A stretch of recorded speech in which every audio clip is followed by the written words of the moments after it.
তিনটা দলকে ইস্টাবলিশ করে যাচ্ছেন, এই ক্যাটাগরি করে দিয়ে যাচ্ছেন, আর আমরা বিসি ক্যাটাগরি হয়ে গেছি। মানে এখানে বিএনপি একাধিকবার রাষ্ট্র পরিচালনা করেছে, তাদের পরামর্শ সরকার নিতে পারে যে কোনো সময়, তাদের সাথে বসতে পারে।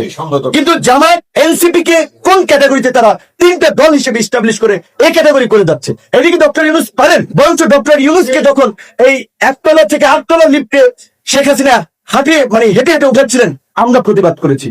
আমরা তো সেদিন ইউনূস সাহেবের কাছে কোনো সুযোগ সুবিধার জন্য চাই নাই। আন্দোলনে কি জোরায় থাকি আমাদের কন্ট্রিবিউশন কম আছে, আমরা লাঞ্ছিত কম হয়েছি? তাহলে সরকার কেন এই ক্লাসিফিকেশনটা করলো? তারা আমাদের সাথে প্রতারণা করেছে না? আমাদের যে বিশ্বাস, শ্রদ্ধা, ভক্তি নিয়ে আমরা তার প্রতি আস্থা রেখেছিলাম, আজকে 1 বছরের শেষ দিকে তিনি কোন দিকে নিয়ে যাচ্ছেন? আমরা তো শঙ্কায় আছি।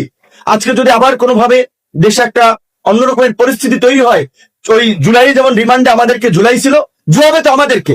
ইউনূস সাহেবদের গায়ে টাচ করবেন না। উপদেষ্টা পরিষদ নাইক যেটা বলেছে, তারা সেফ এক্সিট ঠিকই পাবেন, 111 পেয়েছিলেন না? তো সেই জায়গা থেকে আমরা এখনো সংকটের মধ্যে আছি। তো এই সংকট থেকে উত্তরণে আমাদের একটা নির্বাচনের দিকে যেতে হবে।